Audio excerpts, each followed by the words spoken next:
ఉన్నారు. ఇక నిరుద్యోగుల పోరాటం జరుగుతూనే ఉంది. రోజు మా ఖాళీలు నింపాలే.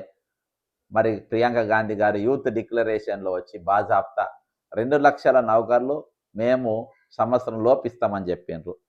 అంతేకాకుండా 4,000 నిరుద్యోగ భృతి ఇస్తామన్నారు. ఇక అది పక్కన పెట్టేసి ఏకంగా ఈరోజు టీపీ ఏది టీజీపీఎస్సీది ఏకంగా వీళ్ళు ఇదే పెంచిండ్రు. ఏది రూ. 1000 పెంచిండ్రు. రూ. 2,200 ఉన్న ఫీజు రూ. 1000 పెంచిండ్రు. సరే అటు పోతే ఇక ఇప్పుడు ఒక రిక్రూట్మెంట్ నోటిఫికేషన్ అనేది నిన్న ఇచ్చిండ్రు. దేందంటే ఈరోజు సీనియర్ లెక్చరర్లు DIET in school education department 23 పోస్టులు ఇచ్చిండ్రు. దీని వయసు అర్హత వచ్చి 18 నుండి 44. మేము 49 అని అడుగుతున్నాం. ఎందుకంటే మీరు ఇచ్చేది 4 ఏళ్లకోసారి నోటిఫికేషన్ ఇస్తారు.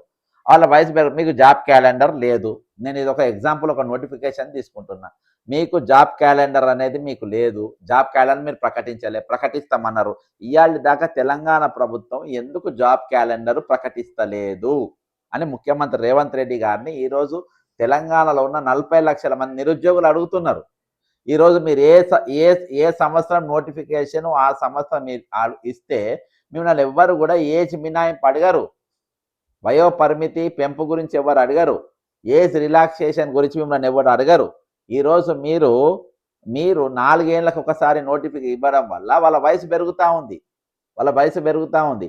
కాబట్టి ఈరోజు మీరు 18-44 సంవత్సరాల లోపు మీరు దీనికి ఇచ్చిండ్రు. ఇది 49 చేయాలి. మళ్ళీ ప్లస్ 1 అనేది చేయాలి. మీరు 1/7/2026కు తీసుకుంటుండ్రు డేటు. అది కాకుండా 1/1 తీసుకుంటే కొంచెము వాళ్ళ వెసులుబాటుగా ఉంటుంది అనేది ఈరోజు నిరుద్యోగుల భావన. కాబట్టి ఈరోజు మీరు దాదాపు ఒక 86 పోస్టులు ఇందులో ఇచ్చిండ్రు. Lecturer in DIET for various subjects in school education department అదేందా మొత్తం కలిపి 86 పోస్టులు నిన్న ఇచ్చిండ్రు. సరే ఇందులో ఒక చిన్న నన్ను ఈ గ్రూప్లో పెట్టుకున్నారు. ఎంటైర్ అంటే యావత్ భారతదేశంలోనే అత్యున్నత విద్యార్హతలు కలిగినటువంటి పోస్టులు 2 విభాగాల్లో అంటే 2 పీజీలు పీజీ1 ఎంఏ ఎంఎస్సి ఎంకమ్లు. నిజంగా ఈ అర్హతలు పెట్టేటోళ్ళు ఎవరున్నారో కానీ వాళ్ళ బ్రెయిన్స్ తీసుకుపోయి నన్ను మ్యూజియం పెట్టాలి. నేను కూడా నిషేధార్థుని కాదు ఇంట్లో, కానీ మాకు ఇలా కామెంట్లో పెట్టిండ్రు. ఏం పెట్టిందంటే ఈ నోటిఫికేషన్ కింద ఈరోజు 2 విభాగాలలో 2 పీజీలు అంటే పీజీ1 ఎంఏ ఎంఎస్సి ఎంకమ్లు అండ్ 2 ప్రొఫెషనల్ డిగ్రీలు BEd plus MEd plus PG 2 ఇవి ఉండాలని. ఈ నోటిఫికేషన్కు 5,000 సంఖ్య కంటే ఎక్కువ దరఖాస్తులు వస్తే టీజీపీఎస్సీకి ₹1,00,000 విరాళం ఇస్తా అని చెప్పి బాజాప్తా ఒక మిత్రుడు ఈరోజు పెట్టిండ్రు. అంటే ఈ విధంగా ఈ స్టడీ ఎవరికి ఉంటే చెప్పండి. ఈరోజు దాదాపు ఈరోజు మీరు అంటే ఎక్కువ అప్లికేషన్ రాకుండా మీరు అడ్డుకుంటా ఉన్నారు. ఈరోజు ఈజీగా 1,00,000 అప్లికేషన్ రావాల్సింది మీరు 5,000 అప్లికేషన్లు వచ్చినట్టుగానే మీరు విద్యార్హతలు పెట్టిండ్రు. ఇది ఎవరైనా పెడతారా? ఈరోజు ఏమని పెట్టిండ్రు? ఎవరన్నా ఈ పోస్టుకు ఇప్పుడు నేను చెప్పినటువంటి పోస్టులకు వీళ్ళు విద్యార్హత senior lecturer in DIET in school education department మరియు lecturer in DIET for various subjects in school education department. ఓకేనా? దీని విద్యార్హతలు ఇగో ఈ విధంగా పెట్టిండ్రు. మీరు నోటిఫికేషన్లో పోతే చూడొచ్చు మనం. దీనికి విద్యార్హతలు ఏం కావాలంట? ఒక పీజీ కావాలంట. అందులో ఎంఏ కానీ ఎంఎస్సి కానీ ఎంకమ్లు ఉండాలంట. మళ్ళీ 2 ప్రొఫెషనల్ డిగ్రీలు ఉండాలంట. బిఈడి ఉండాలంట. మళ్ళీ ఎంఈడి ఉండాలంట. పీజీ 2 ఉండాలంట. అర్థమైందా? కాబట్టి ఇగో ఇది ఓకే. కొండను తవ్వి ఎలుకను పట్టినట్టు ఉందంట వీళ్ళ కథ. ఇన్ని అర్హతలు పెట్టుటకు ఈ ప్రొఫెషనల్ అసలు బేస్ ఏంది? ఎటువంటి వయో సడలింపు లేకుండా 40 సంవత్సరాల లోపు ఉన్న ఒక హెచ్జిటికి డైట్ లెక్చరర్ ఒక సుదూర స్వప్నమే. ఎందుకంటే యూజీ పీజీ బిఈడి కోర్సుని ఓపికగా డిస్టెన్స్లో చేసినా ఇప్పుడు ఎంఈడి డిస్టెన్స్లో లేదు, రెగ్యులర్గానే చేయాలి. అంటే 2 సంవత్సరాలు ఎల్ఓపి సెలవు పెట్టి చేయాలి, అంటే లీవ్ పెట్టి చేయాలి. ఒక నిరుద్యోగి ఈ అర్హతల కోసం కనీసం 10 సంవత్సరాలు అకాడమిక్ కోర్సులు చదవాలి.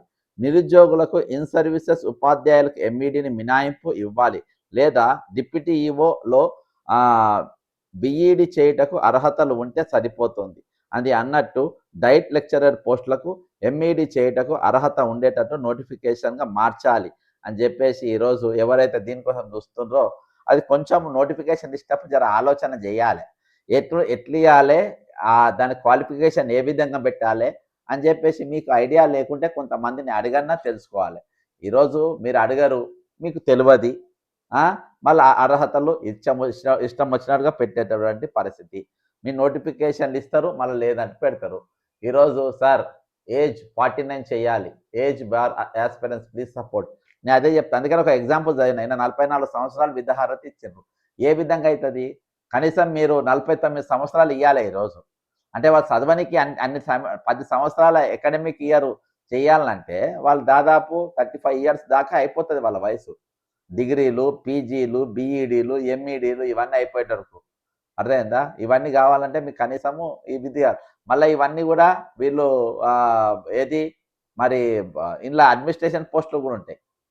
కాబట్టి ప్రభుత్వం ఒకసారి ఆలోచన చేయాలని చెప్తున్నా. అంతేకాకుండా మరొకసారి నేను నిరుద్యోగుల తరపున ఈరోజు నేను డిమాండ్ చేస్తున్నా, సార్ 49 ఏజ్ పెంచాలి. ఈరోజు ఆస్పిరెన్స్ చేస్తున్నారు, అడుగుతా ఇది ఏం పోతుంది అబ్బా? 1,00,000 అప్లికేషన్లు ఎక్కువ వస్తాయి.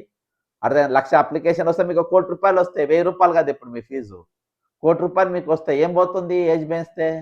ఈరోజు విద్యార్హతలు కూడా మీరు వాళ్ళ జాబ్ను బట్టి మీరు విద్యార్హత పెరిగితే ఇంకొక 1,00,000 అప్లికేషన్ వచ్చే కాడ 5,000 అప్లికేషన్ కూడా రావని చెప్పి ఈరోజు మరి ఒక నిరుద్యోగి చెప్తున్నట్టు పరిస్థితి.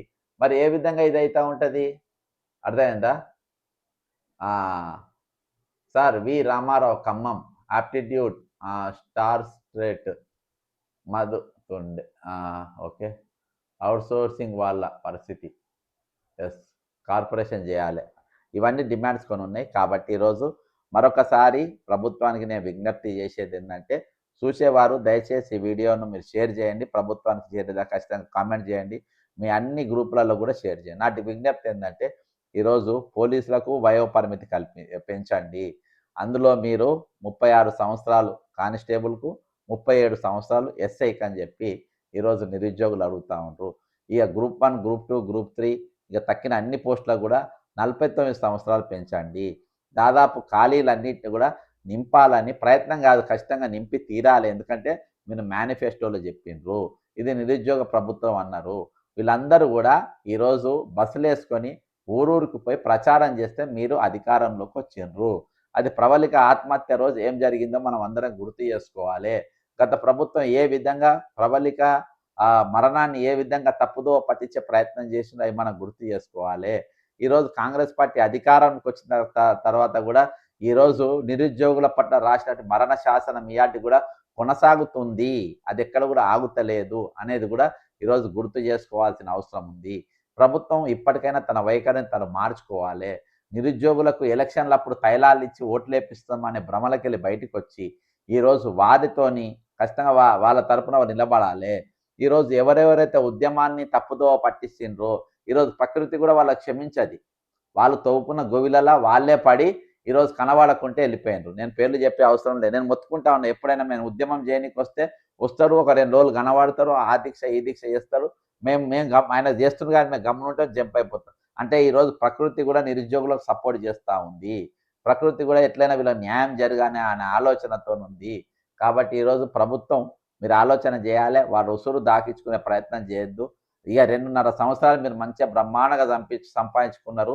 ఇక సంపాదించుకున్న కాడికే మీరు దాచుకోండి. కానీ కనీసం మీ 2.5 సంవత్సరాలైనా ఈరోజు ఉద్యోగుల గురించి, ఉపాధ్యాయుల గురించి, రిటైర్డ్ ఉద్యోగుల గురించి, అవుట్సోర్సింగ్ ఉద్యోగుల గురించి, ఆశా వర్కర్ల గురించి, నిరుద్యోగుల గురించి, 46 జీవో గురించి, వీళ్ళందరి గురించి కూడా ఈరోజు ఇప్పుడైనా ఈ 2.5 సంవత్సరాలైనా ప్రజల కోసం మీరు పనిచేస్తే కొంచెం గత ప్రభుత్వానికి పట్టిన గతి మీకు పట్టకుండా కొంచెమన్నా మీకు అదే కొంచెమన్నా మేము ప్రజల సేవ చేసినామనే భావన, తృప్తి మీకు కలుగుతుంది. లేకుంటే మీరు చరిత్ర లేని వారు అవుతారు. కాబట్టి ఇప్పుడైనా ఇయ్యాలకెళ్ళైనా మీరు ప్రజల తరపున ఆలోచించండి, నిరుద్యోగుల తరపున ఆలోచించండి, విద్యార్థుల గురించి ఆలోచన చేయండి. మీరు ఇచ్చిన వాగ్దానాలను జ్ఞాపకం చేసుకోండి. ఈరోజు ఎప్పుడు కూడా తెలంగాణ రాష్ట్రం పేద రాష్ట్రం కాదు. తెలంగాణ రాష్ట్రం ఈరోజు ఇప్పటికి ఇయాటికి ధనిక రాష్ట్రం. మీరు ఎన్ని అప్పులు చేసినా అప్పులు తీర్చే శక్తి తెలంగాణ వనరులకు ఉన్నది. కానీ ఈరోజు మీకు ఆ చిత్తశుద్ధి లేదు. చిత్తశుద్ధి ఉంటే అన్నీ కూడా సాధ్యమే. చిత్తశుద్ధి లేనప్పుడు అన్నీ కూడా అసాధ్యమే. కాబట్టి ఈరోజు మీరు వాగ్దానాలు ఇవ్వని వాటికి మీరు తెచ్చుకొని వాటి కమిషన్లు వస్తాయని పెట్టుకొని డబ్బులంతా దాన్ని మళ్లించి నింపుతామన్న ఖాళీలు నింపకుండా, ఇస్తామన్న డబ్బులు ఇవ్వకుండా, నిరుద్యోగ భృతి ఇస్తామని ఇయ్యకుండా, వాళ్ళకు ఎగనామం పెట్టి ఈరోజు మీరు మీ ఖజానాను నింపుకుంటా, మీ ఆస్తులు పెంచుకునే పనిపైన ఈ 2.5 సంవత్సరాలు పనిచేసిండ్రు. ఇయాటికెళ్ళి కరెక్ట్‌గా ఇంకో 2.5 సంవత్సరాలు ఉంది. ఇయాటికెలైనా మీరు నిరుద్యోగుల కోసం పనిచేయాలని కోరుకుంటూ సెలవు తీసుకుంటున్నా. జై తెలంగాణ! అమరవీరులకు జోహార్లు.